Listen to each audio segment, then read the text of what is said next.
Welcome to the Best Business Podcast. My mission is to help create 200 new multi-millionaire business owners. How? You'll do better when you know better. In my interviews, you'll hear from self-made millionaires, seven-figure business owners, authors, and world-class experts sharing how they did it so you can too without experiencing the same obstacles they did. Now, if you like this interview, please share it with a friend you think will benefit. They'll appreciate it, and I will as well. You can also connect with me on social media. Look for Daryl Urbanski, D-A-R-Y-L, Urban Ski, U-R-B-A-N-S-K-I, and add me so we can be friends. Now sit back, relax, and enjoy what I've prepared for you right here, right now. Hello everyone, thank you for joining us. My name is Daryl Urbanski, your host as always, and today we are joined by Lilian Ong, author of Women of Courage, Breaking the Fear Barrier, a book about ordinary women with extraordinary stories. And I've asked her to join us here today to talk about her new book and help us all overcome some of the fear, the anger, some of the quiet desperation we might be facing in our businesses right now that we're not willing to share with anyone. So Lilian, thank you for joining us. How are you doing, my friend?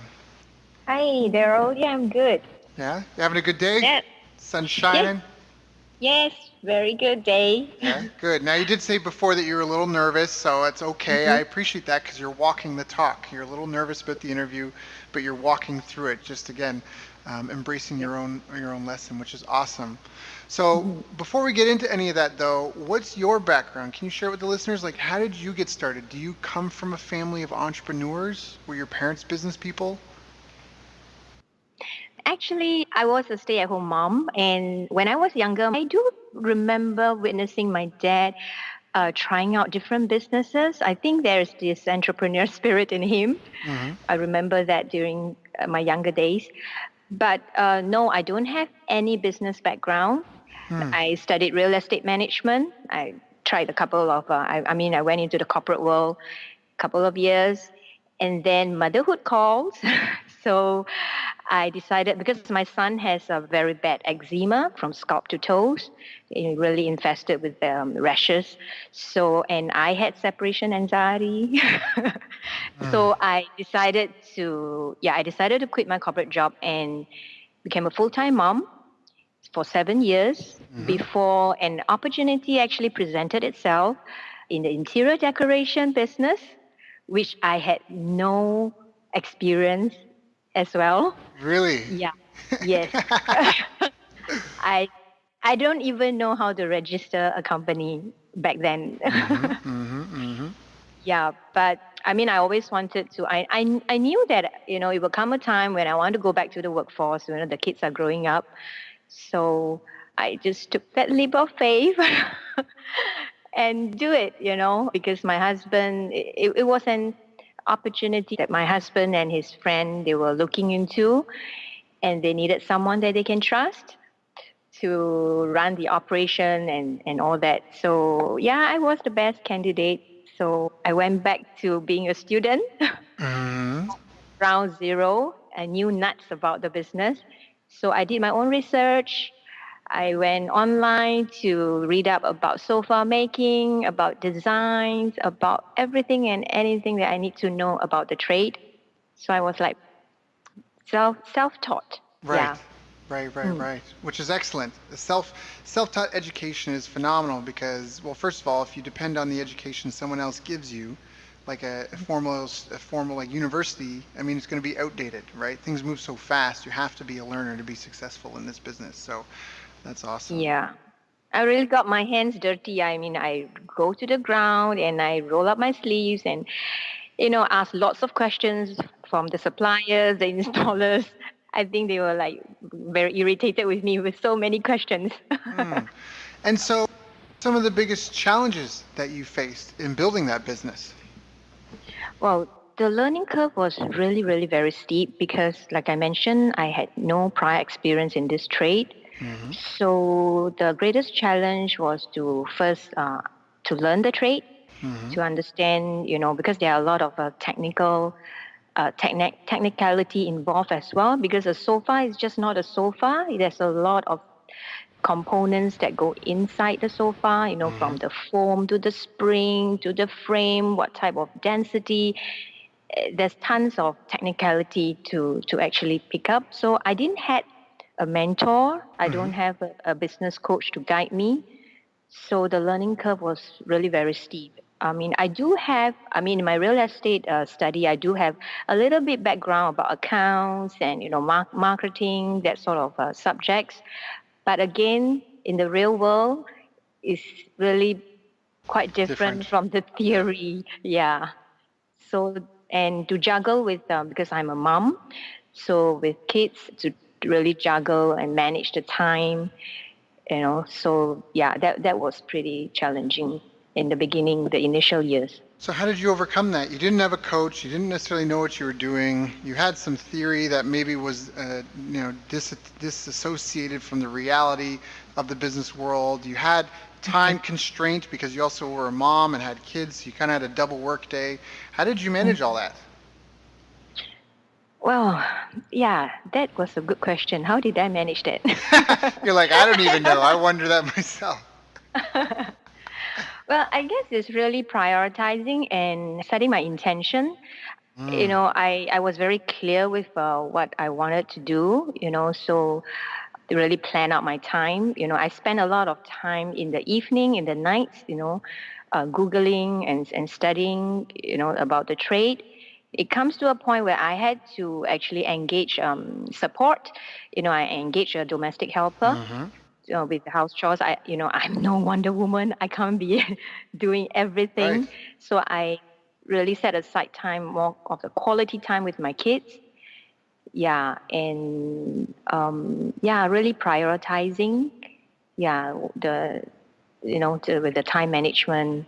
I love that you mentioned you got a domestic helper because I feel like a lot of people are afraid to do that. They're like, well, I'm not going to pay someone to do my dishes or do my laundry. I can do those things. But what's the value of your time and your energy and focus? And it's not even time management, it's energy management too, right? Like, Yeah, that's the other part. Like, okay, maybe you can do the dishes or maybe you can do the laundry, but how much energy are you going to have to come back to your business after that? And I think that yeah. that's an important thing a lot of people don't realize. For me, something that was really valuable was when I was actually in San Diego and I Mm, hired a lady to come and do my laundry and clean, and it was so powerful because she would come in for 3 hours maybe once a mm, week and clean the whole place top to bottom, and I could have done that, but I would have preferred to spend my weekend off. And for a lot of people here, if you want to make $1,000 an hour, a lot of people listening, if you want to get to earning a yeah, thousand dollars an hour, then stop doing $10 or $5 an hour work. Like if that's something you can hire somebody else to be doing, then hire them to do it and focus on the higher level stuff. So I'm just glad to hear that. That sounds like that was a major breakthrough, was maybe being able to spend money to pay somebody else to do stuff to free up your time.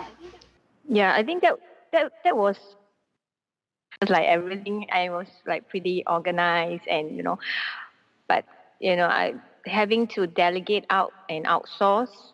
Yeah, you have to accept. Sometimes in our, I don't know whether this is our local lingo, but sometimes we just have to close one eyes or even close two eyes. It's not being done in my way. Yep, yep, yep. One of my first mentors said that to me. He said, Daryl, everyone is going to be a beta version of you. So you need to make sure that you've got training and checks and processes in place to make sure people are doing things the way you want them and to Hmm. manage them by the objective, not by the process. If they want to do it a Hmm. different way, let them, Yeah. as long as you're Yes. getting the end result. So yeah, I Yeah. love that So though. That's you got to close one eye, close both eyes. Yeah, and just hand it as long as the end result is, that's more over. important. So, what were some of the other challenges that you faced in this business? How long were you in that business? 9 years. 9 years, Yeah. right? 9 years. I just exit early this year, early Right. 2017. Yep. Congratulations. Yeah. Thank you. Successfully executed a nice priced exit, sale of the business, and freed you up to now do this book and move on to other things. But in Yeah. in 9 years, what were some of the biggest challenges that you faced? You talked about juggling the time and learning the trade, but in 9 years, you weren't Googling how to make sofas at the end of 9 years, were you? You kind of knew it all by then. Yeah. I think later part of it really boils down to relationships with the clients and the suppliers. After the initial part, infancy period was, understanding the trade, the technicalities and all that. But after that is really the soft skills that comes in. Mm. Yeah, building relationships. So because I'm nobody in the trade, nobody knew me. To be able to build a good relationship with my suppliers, I think that really helps a great deal Mm. in moving the business forward. Yeah, a great support because in interior decoration, there's so many components from the window dressing to the wall coverings to the floor coverings. I mean, I have to deal with so many different Mm-hmm. suppliers. Yeah, and of course, on one side is suppliers, on the and having repeated clients, I think Mm-hmm. that really also helps a lot because people trust you, they will come back to you Mm-hmm. for the services. Mm-hmm. And Mm-hmm. learning also, the other struggle that I had was to be willing to let go of because I provide quality products and services, you see. So there are always people who negotiate and, asking for discounts and things like that. Mm-hmm. So I must be willing to let go of certain to be ready to walk away. Mm-hmm. Yeah, because I will not compromise on my quality and my branding and Yep. yeah. So that was a bit challenging for me actually. Yeah, because you need the cash flow and Yep. but yet you want to maintain that brand image and yeah. Yep. So that was another challenge as well. So how did you manage? How did you, with so many different people, and it sounds like a busy workspace, how did you develop good relationships? Especially if it's like a superficial level, like maybe they're not your friends you're seeing every weekend and that. I mean, how did you build some of the, was there something you did on a regular basis? How would you know what I mean? Like how would you try to stand Mm. out with the suppliers and your customers? Honestly, I didn't really think about that. All I did was like just build a relationship with my heart, just Mm. being real and really connect with my suppliers and Mm-hmm. my customers. As for customers, I really try to understand their needs, and find out what is their issue, and it got so uh, intimate, as in they would share their problems, their family problems with me. Mm. It got to a stage where they're not just clients, they are friends. Mm, mm. I love that you Yeah. said that because one of our Hmm. previous guests on the show, people may want to go check out the interview we did with him, Drayton Bird. He's had the best-selling marketing book for 35 years in the UK. His book has been on it, and in his book, one of the quotes that I love the most is the purpose of business is to find a prospect, to make that Hmm. prospect a customer, and to make that customer your friend. And that's what you Yeah. just said. And so it sounds like, through your self-taught experience, you managed to master some fundamental business skills there, which I think is amazing. That's excellent. Yeah, which I didn't know there's the theory behind that. I so, just like trial and error. so But what go would with the heart. Yeah. go with the heart? And what would you recommend anybody who's starting out or struggling right now? If they're in a place where they're feeling fear or they're just anxiety or they're uncertain about the future, you've been there 9 years, you've probably been through some crazy things. What would you recommend? Actually, for in this era, this generation, for the aspiring entrepreneurs, they are very blessed to have a lot of technology and information and coaches around that they can leverage on. Mm-hmm. I mean, which obviously I didn't have, or I did not know how to tap into that. Mm. So for those aspiring entrepreneurs, find out, if you can get a business coach, go for one. And if leverage and technology, I believe the younger generation, they are more tech savvy. Right. Yeah, I mean, I was an IT dinosaur and I am still learning. So for those who have this technology background, I think they have an advantage. Oh yeah. And yeah, I think the hard skill part, or what do you call it, it's it can be learned. Mm-hmm. There are so much resources available out there. For me personally, I feel it's the soft skill part that really needs some development. Mm. Yeah, because like people do business with you not because you are, very good at it or what, but because people trust you, Mm. people like you. Yeah. Yeah, I think that's true. Especially like you say, technology in today's day and age, something that I just was speaking, actually when we first met, I was in Singapore speaking, and Mm. one of the things that I was presenting on, I had about a 2.5 hour presentation I gave to a mastermind group, and part of it, not the whole thing, was about keyword research because a lot of people take it for granted, or a lot of people don't even Mm. really understand how to do it. There's a lot of Mm. keyword research training out there, but I think people miss some fundamental components to it that matter a lot. And what I mean by Mhm. that is when someone goes to Google, like you talk about technology, like let's say that Mm. I was opening up an interior design store 20 years Mm. ago. We didn't necessarily have the internet then, or anything that was Mm. anything close to what we have today, what's available. But today, if I Mhm. want to get into that, I can go to Google Trends and I can put interior design into Google Trend search, and I can make the dates range the last 5 years, and I can see the search volume by month every Yep. year for the last 5 years. And Yep. the crazy thing about that is that's people's thoughts, that's people's desires, that's the hunger. Mm. When I went to Yep. Singapore, I looked things to do in Singapore. I searched that up, things to do in Singapore, but I'm not in Singapore now. So for most people, Mm. if you think about it, if they're searching things to do in Singapore, they're probably new people and they're probably passing through or just moved there, right? Like Mhm. if you live there for a few years, you're not going to be searching that every weekend, or only a small percentage are. So if it Mm. Google tells you that there's 50,000 people a month searching for that, that's new, fresh people. That's like a river of hunger and demand that you could just Yep. get in front of and serve. And so that's an amazing tool. We literally can read our prospects' minds today, unlike we've ever been able to before.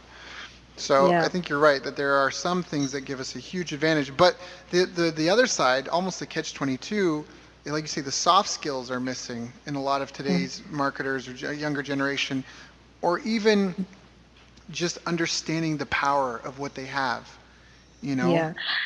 Yeah, I there's one thing I want to add though, like experience, Hmm.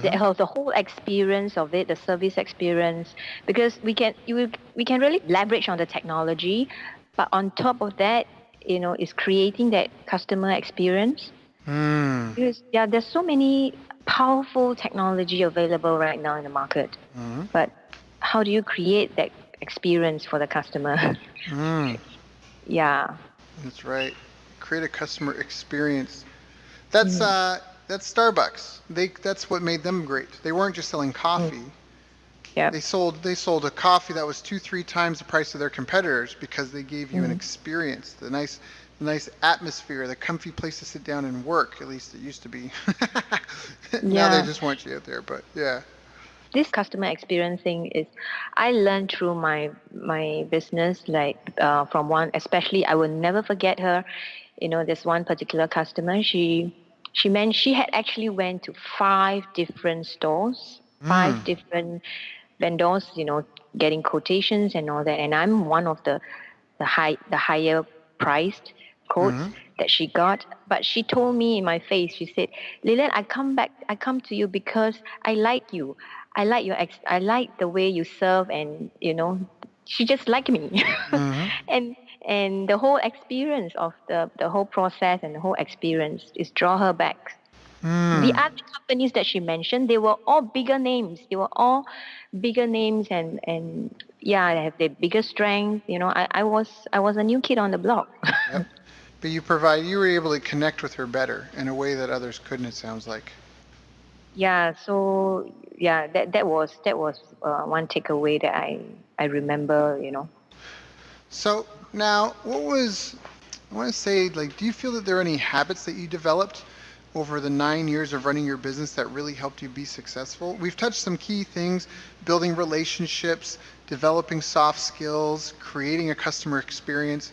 Do you feel that there are any habits that you had, like on a weekly, daily, or monthly, or even annually basis, that you feel really helped push you to the point where you could build a business that you could sell and walk away from?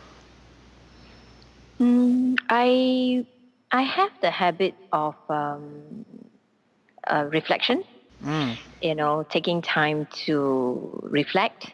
Mm-hmm. Yeah, and find out what I did, what worked, what didn't work, and yeah, and if works, yes, I continue to build on it. What didn't work, I brainstorm with my team to, find the brainstorm for ideas and how to move forward, how to grow, how to make it better. So be consistent. I remember I was pretty. I mean, I'm still consistently doing reflections. Yeah, that is one habit that I thought is very important because we may always be caught up in the race and just speeding through. But yeah, you won't know that you're not doing something right until you crash.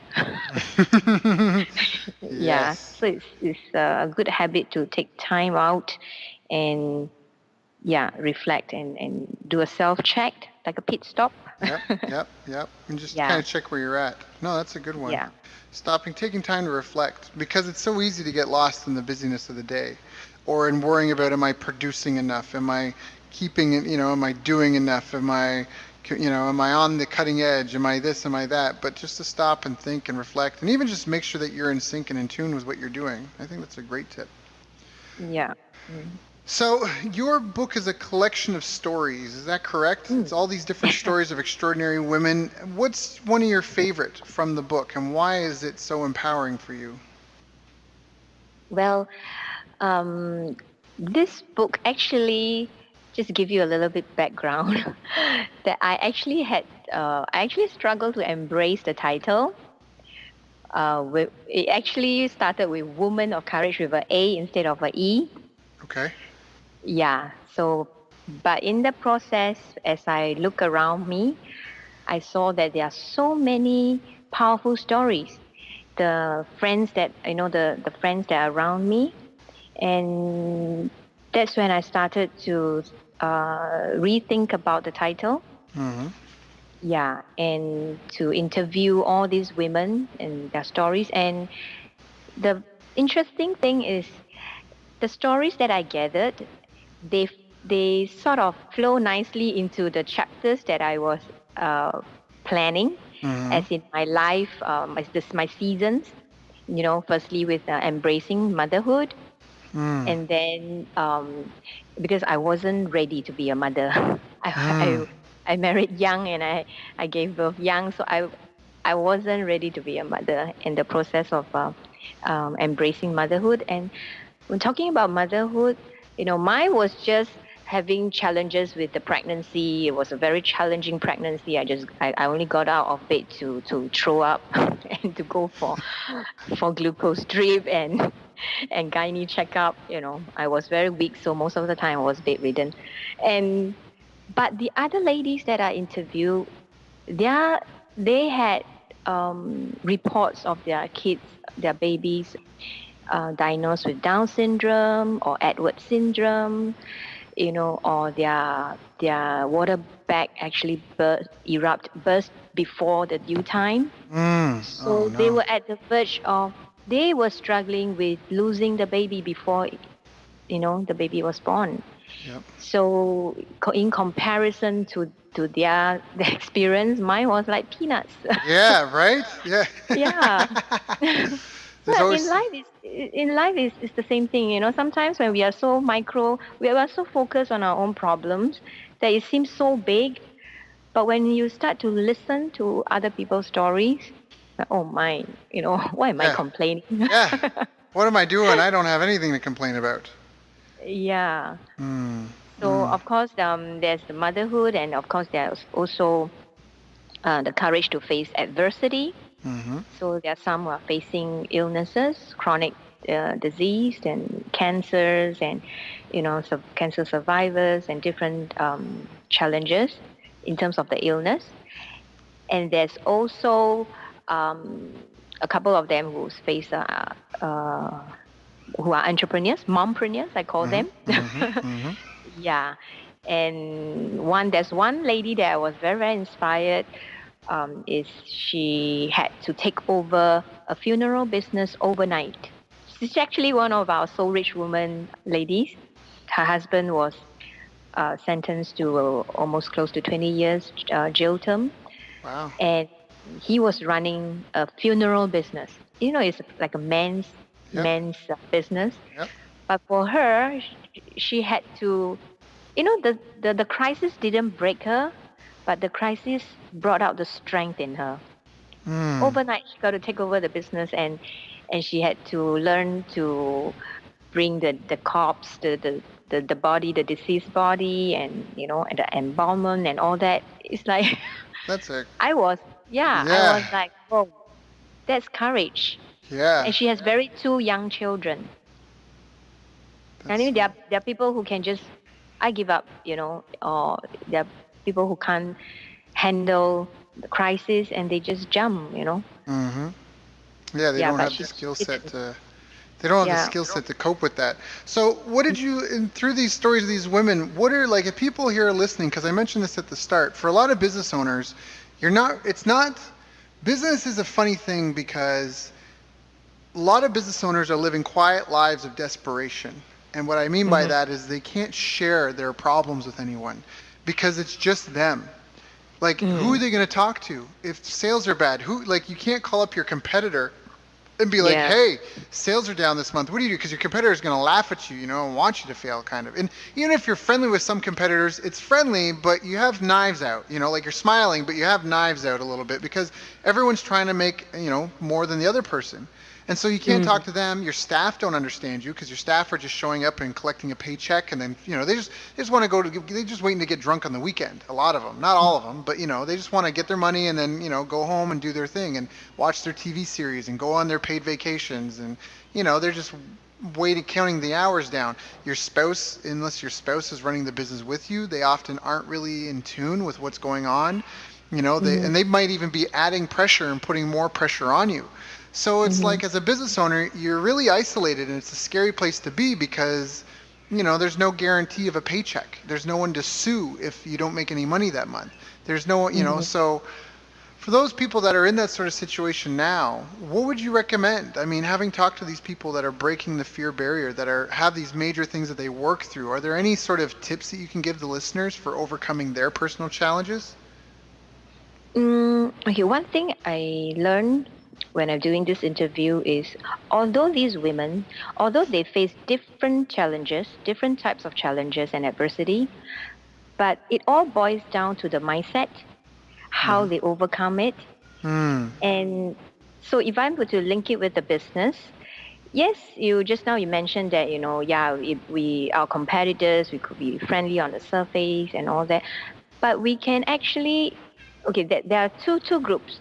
One is I can actually connect myself with business owners who are doing different trades. Mm-hmm.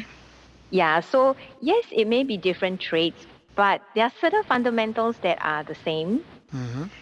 Just like just now I mentioned the different women, different challenges, but it all boils down to the same. It's the mindset. Yeah. So when it comes to business, yeah, I do talk to different. I do remember that I talk to business owners from different trades.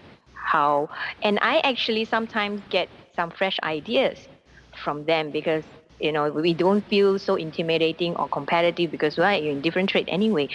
But and out of that we actually form power teams Hmm. because they're complementary. I mean, we may have businesses that can complement each other. Mm-hmm. Mm-hmm. Yeah, so that's one area that I found that it helped me when I talk to business owners from different trades. And then also I do talk to people who are not from the trade at all or not even business owners, but that is more of the mindset part that keep me sane, Mm. the sanity. And I mean, ideas, not necessarily we must get ideas from the trade. Sometimes when we just look around us, I think ideas are everywhere. Mm-hmm. Mm-hmm. Yep. I mean, Yeah. that's FedEx borrowed from, forget the name of the bank, but FedEx borrowed from one of the banking systems, their internal processes. I mean, people copy from other industries all the time, very successfully. If it works in one Mm, industry, that's a big thing. A lot of people think, oh, but my business is different. And it's not. In a lot of mm, cases, it's not. A business is a business is a business. It's about finding mm, customers, nurturing and educating them to a point where they're ready to engage with you, mm, assessing their needs, finding the Yep. right fit for your product or service or turning them down. I mean, there's a lot of the same structures and framework there. And for anyone listening to this, there's no bean counter in the sky. There's no person that's predetermined how much money your business can and cannot make. It's really up to you, and it's about the industry that you're in. There is some things that are out of your control. Like if you were in the newspaper business, when blogs came out, like Mm-hmm. you had to be careful because, right, that's gonna. So there are outside forces that implement, but there's still, I mean, there's newspapers that have survived, so it's Mm-hmm. not like there's no hope and no options. So Yep. there's just, it really is about your business model and how you've structured things and how and is it ready to scale? Do you know where your market is? There's a lot that goes into it, but it's not very different from industry to industry. So Mm-hmm. I You think need to that's. keep evolving. Yeah.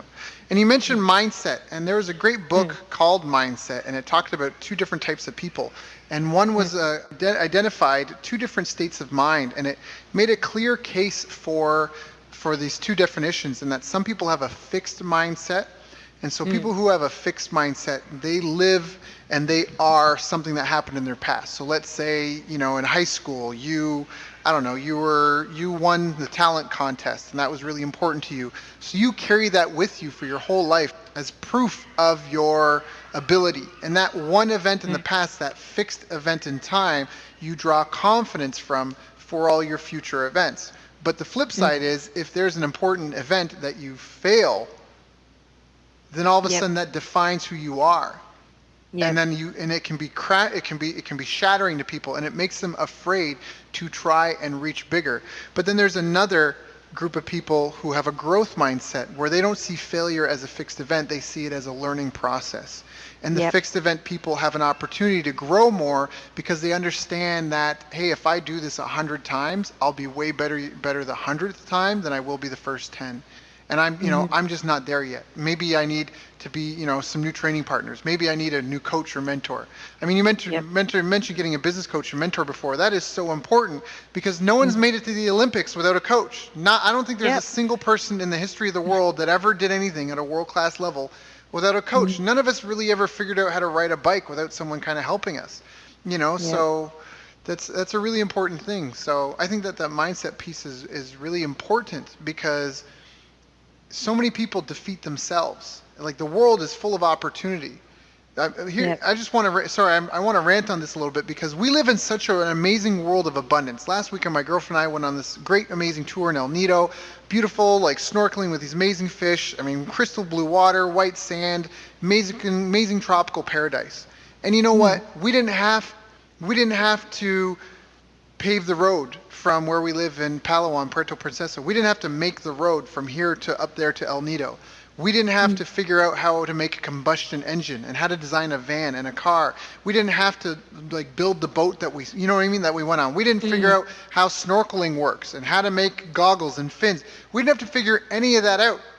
When we were Mm. there, we ate delicious food, meat and veggies and fruit. And none of it did we have to grow. None of it did we have to kill and prepare anything. It was all just provided for us. We live in Mhm. such an amazing world of abundance. Right now, you and I are talking from across the ocean. Do you know what I mean? Yep. And I didn't design the internet. I didn't figure out how to make a headset that would convert my voice into ones and zeros and send it across the globe.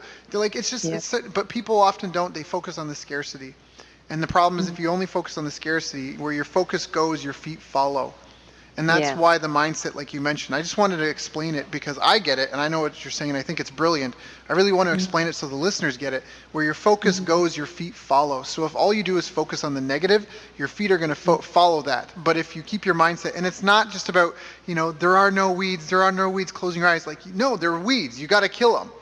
But your focus needs to be on killing the weeds that are growing in your garden. Or if you just ignore them, they're going to overtake everything. So you can't ignore them, but you have to have the right mindset about it. You can't be defeated like, oh, every time I pull out a weed, a new one grows up. No, it's a battle. That's the whole thing. You wake up Yep. and it's a battle, and you got to enjoy the process. So anyways, Yep. I'm going to it's your interview. I didn't mean to take the mic there, but I think that's a really important point, that mindset, because when I am in Yeah. martial arts school, I would see people lose matches before they even started. Because they would Yep. get up and they would look at their opponent and they would just you'd see their body language. They would just shrivel. And then it was like Yeah. they just kind of sat there waiting for their opponent to beat them. But they didn't think that. If you interviewed them and asked them, they wouldn't say that. But if you looked at video footage and you knew what to look for, you would go, yeah, they were really like their head was down, they were averting eye contact, their shoulders were in, Mm. like, they were not confident in that. Yeah. Yeah, so I think Yeah. that's amazing. Yeah. There was a book that I read that is called Battlefield of the Mind by Hmm. Joyce Meyer. Hmm. Yeah. It's amazing that, she listed down all the types of fears that people may have and all the limiting beliefs that people have. And that's what crippling, you know, um, those who, like you just now, you said, may mention the fixed mindset. Hmm. And yeah, you can't move forward. No. Yeah. Yeah. If you get stuck, you're just stuck. So, and Yeah. yeah, and nobody really knows the meaning of it all. You may have a faith you follow that gives you answers, but the truth Mhm. is, I mean, even the Bible or the Quran or the Old Testament or whatever your book is, the Mm. Bhagavad Gita, it's all been passed on orally. And if anyone's ever played that game Telephone, Mm. sometimes the small details do change, and so there's no real way to know what's going to happen until we get there. And so all we know is that right now things have two states: they grow, and they die. There's growth and Mm. decay. That is it. And that your job is to fight as hard as you can to stay on the growth side and be as Mhm. healthy and to be as far away from decay as you can. And that's got to be, you have to have a growth mindset. You can't be like, oh, I stubbed my toe. My toe is now forever busted. Like, no, it hurt, whatever. Pick yourself up. It'll feel better in a couple days. Keep walking. Yeah. And as you keep walking and you're going through all these experiences accumulated, they are become wisdom. Hmm. And I like what Janisha always reminds me, Lillian, the wisdom is within you. That's right. So, I don't have to be fearful, the wisdom is within me. I go through all those experiences. They are not in vain. Yeah. Yeah, that's awesome. Mm. So, what are some of the greatest mistakes that you see your friends and maybe other entrepreneurs that you're around? What are some of the biggest mistakes you see them making? Stubborn. Oh, yeah? Stubbornness. I think, yeah, just now we mentioned about growth and being willing to change. There are some people that I see that just refuse to change. Like for me, going from offline to online, it's a scary thing for me. I mentioned that I was an IT dinosaur. I'm not tech savvy, but if I don't change, I'll be obsolete. You Mm-hmm. know, That's yeah. right. So I during the furnishing business, I saw a lot of businesses that closed down Mm-hmm. because they just refuse to change. Yeah, and they just hold on to the old ways of doing things. Right. Yeah. Yep. And that's It, partially because as technology, like, it's not even just the technology that changes, but people, problems are markets. So interior mm, design, someone has a new space that they want to design. They're having an event. They're hosting a business conference, or they're staging a house to sell. They have a reason that they want to design the space. They just had a baby and they want to design. There's a problem that they need to solve, and a lot of it is around designing the living spaces. Either space people live in temporarily or long term, right? Or they're settling in. yeah. And that's a problem Yeah. that you solved. But people want to solve problems bigger, better, faster, stronger. And so that's what happened to newspapers. They forgot what Hmm. problem they were solving, and they thought they had a monopoly over delivering wads of papers with stories that had advertising in it. They thought their business was selling advertising to businesses, Mm, but they forgot about the end user, the people reading the newspapers. And so as soon as yeah. blogs came out, I mean, that's why the newspapers that survived, they became user friendly really quick. Hey, let's Yeah. deliver these news stories to you online in a format that's easy to digest, in better real time, more up to date, in a more consistent schedule. Don't necessarily need to wait 24 hours, because blogs are like real and they're people's personal stories.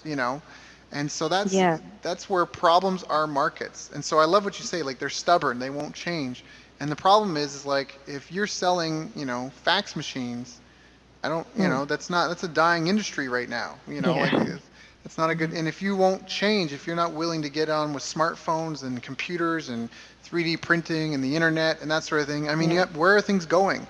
What Yeah. problem does your product solve? Are you still solving it the best way? Is somebody, yeah. So That's Yeah. extremely powerful. Even during, I mean, because I studied real estate, so like what I can relate to was like even the developers, they have to see what the market trend is like. Hmm. There was a period of time where, smaller apartments were highly in demand. So, they won't just be stubborn and continue building big apartments. Hmm. It has, Hmm. yeah. There was one time I remember the shoebox apartments, and as the trend shift, they shift. Hmm. So you just need to catch the wave, and yeah, if you just remain stubborn and refuse to change, then Yeah. yeah. And it comes down at the end of the day, it's about serving people what they want. It's about helping people with Yeah. their problems. And that's a really common thing. And it kind of goes back to that keywords research stuff that I mentioned before, just Mhm. because a lot of business owners just want to do what they want to do and they Mhm. don't think about the end user and how they're going to benefit from it. And that's when you look up the word entrepreneur in the dictionary, it says a person who organizes a business or businesses. What it doesn't Mhm. say is the person who answers the phone, mops the floor, does the bookkeeping, cleans the toilet, makes the Mhm. sign, does the taxes. It doesn't say that. It's a person who Mhm. organizes it. So I've Yeah. been recently encouraging a lot of my clients to think of teams of income as their business. Mhm. Don't just think about a business, think about having a team of income. A team Yep. where everyone gets together to solve a problem that one person alone can't solve easily. Yep. And that Yep. that team collectively can charge a higher fee than any one person could. And then it's Mhm. shared. And the person who organized the team, they're the captain. That's why they get the largest share, because they're the reason why the team even exists. And to think about Mhm. business more like that and not as something you do, because then you're too caught up in what you do. And it's just a revelation I've had recently, something I've Mhm. known, but there's different levels of knowing. I've Mhm. worked a lot of teams, but it's something that I'm really getting on a deep, deep level, like a gut level. Mhm. And I think that's important. Right. So how was the exit of your current business? I want to ask about that. How was the process? What were some things that you learned through that? If anyone here listening could potentially benefit from it, was it a scary experience? Was it fun? Was there anything that you would do differently? Well, okay. First of all, I sold the business to an interior designer. So he was looking to expand his business. So my business was a really great jump start for him because everything was there, the infrastructure, system, database, everything was in place. So it's like just extending a different department for him. Right. But what was challenging for me was like it was my baby, and I really want to grow the company, the business to another level. But I honestly, I'm not an interior designer. I'm not an interior decorator, and so I do see some limitations on myself. But that does not stop me from preventing the company from growing. I don't want the company to stop growing because of my limitations in certain capabilities. Hmm. Yeah, so being willing to let go and let the company grow, that was more of a emotional and psychological Right. struggle. Yeah, in terms of the paperwork and all that, yeah, please do get a lawyer. Mm. Yeah, get the experts in all the legal matters, because there are so many. There are questions that I do not know. I do not know what kind of questions to ask in the first place because I've Mm. never sold a business before. Right. So having an expert's advice helps, and it helping me to see the different scenario that may happen if this doesn't take place. What happens? Right. Right. Right. Right. So gets legal advice. Get some legal advice. That's a good tip. That's really a good tip. If small businesses as can really get yourself into trouble, yeah, I think it's best to get everything black and white. Yeah. Right. Yeah. Two lessons there. That businesses use contracts. Like you said, it's in black and white. It's very clear. That way, there's little confusion. And the other thing is that by going the cheap route instead of just paying for it, like often if you knew the hassle it was going to be to try and save a few dollars, you would understand the value of expertise. Yeah. If you knew that it was going to be, like you said, that you were going to get ripped off, that you were going to have to try and sell it and have 4, 5, 6, 7, 8, 9 buyers come through, and you're going to waste all that time and have to start over again and again, and because you didn't know what you were doing, or because you didn't consider how complex it might be, to just pay that check and just write that check and just have that be taken care of. Yeah. Again, it comes back to that abundance thing. People don't think about what they're saving or what they're preventing. They think about what they're spending and that anxiety. So really powerful. Really powerful. So, Lilian, you've shared so much with us, and I appreciate how candid and honest you've been with your story. We talked about even how you got started from having to teach yourself the entire business to some of the fundamentals that helped you build it, to some of the challenges that you faced and had to overcome and your friends have had to overcome, to some key principles that I think would be valuable to anybody at any stage of business, things to focus on, things like we talked about, hard skills in the beginning, that's a price of entry. If you're cleaning carpets, you have to know how to clean a carpet and take out all these kinds of stains. But once you have those skills, success is really about the soft skills, building good relationships, creating a customer experience, not just selling something, but creating an experience for people, developing someone's mindset or developing your own mindset, your staff's mindset, how that can be a limiting factor for all of us. And how having a support network of people to rely on, if that's a business coach, being willing to pay for that, if it's a lawyer, if it's friends that you can turn to, but having something in place. Is there anything that I didn't ask you that I should have asked you? Wow, you have a lot down. You have covered most of what I've said. Well, the problem I solve is people only have a limited amount of time. So how can I take your 9 years of business experience and pull out the gems so someone can take them in an hour and go and apply them to their business? That's the problem that I solve. My goal is to make sure every interview people listen to, they have actionable things that they can do right now, that they can delegate to their staff, that they can go out and buy right after, that can move them forward towards their goals in their business and their life. So I appreciate that. Thank you so much for joining us today. I think it was fantastic. If people want to get involved, her book, Women of Courage, Breaking the Fear Barrier, Ordinary Women with Extraordinary Stories, it'll be available early 2018. Is it going to be like everywhere, like Amazon, Barnes & Noble, the whole gamut? I'm working on it. So Amazon is definitely one of the options. Perfect. Yeah. You can look up the author, Lilian Ong, LiliaNong. And again, the name of the book is Women of Courage, Breaking the Fear Barrier, Ordinary Women with Extraordinary Stories. Lilian, thank you so much for coming and sharing with us today. I really appreciate you coming and sharing, and I know we've helped some people, and just thank you, because you didn't have to do this. You could be doing other things. So thank you for stepping through your fear at the beginning and sharing with us. Thank you so much, Daryl, for this opportunity. You've reached the end of our interview. Now, first, let me thank you for listening. I appreciate and respect you more than you'll ever know. And now I'd like to ask you a couple of questions. First, what 3 lessons did you just learn? What 3 aha moments just jumped out at you? Second, what can you implement for yourself and your business in the next 24 hours? Third, what can you give to someone else to help you with, or give to them to just do it for you? Whatever it is, remember, taking action is the secret sauce to results. Now, if you think this interview would be helpful for a friend, please give them a link to it. It'll help them and it'll help me too. I'd also like to invite you to help me find out more about the challenges you're facing, your dreams, your goals, and how I can help you overcome what's holding you back. We both do better when we know better, and your success is my success. So please reach out and interact. You can visit our website, bestbusinesscoach.ca for Canada or California, where I'm from and where I'm living. You're welcome to also try out one of our paid programs. You can find us on YouTube, Facebook, and pretty much every other social media channel you can think of. You should also subscribe to the podcast, and if you're enjoying them, please leave us a nice review. It really helps. That's all for now. Once again, thank you. Take care of yourself, and remember, the world needs the best business you can build. And I believe in you. So look, I was privileged enough to sit in the room the other day and listen to Daryl present.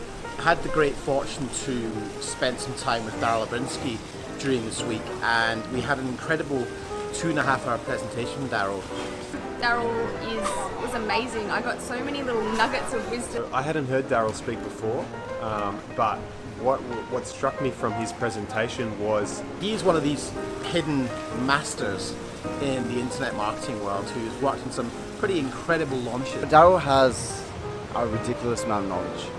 Daryl Urbanski's presentation was absolutely great. I really loved it. an incredible knowledge of numbers. He is a very articulate, very knowledgeable, very advanced marketer. Well, he talked a lot about keyword tools and how to research your niche. So it really created a lot of predictability around moving forwards in our business with the marketing and sales aspect, which is so important to any business to really see it grow. Where he walks you through step by step. How to judge in detailed form how much money you could potentially make from a market based on AdWords, keyword research, and putting together quite complex Excel spreadsheets. And what I took away from it is not only understanding your niche market, but also looking at and breaking down and going, am I working with the right niche? Is there enough demand there for me to be able to reach my goals? And doing that hard research. There's a lot of gurus out there that present you a lot of the why and the what, but they don't necessarily give you the how. And what I really found with Daryl's presentation, there's no holding back. There was no holding back the screens or the curtains. Like, everything was given to really assist us. His feasibility and due diligence is incredible, and he was able to show us in a really short space of time how to cut through the overwhelm. You're giving us the exact tools that we can use to test something before we even go to start testing it by spending money on it. One of the biggest nuggets that I got out of his presentation was that when people pay, they pay attention, and when people pay a lot, they pay a lot of attention.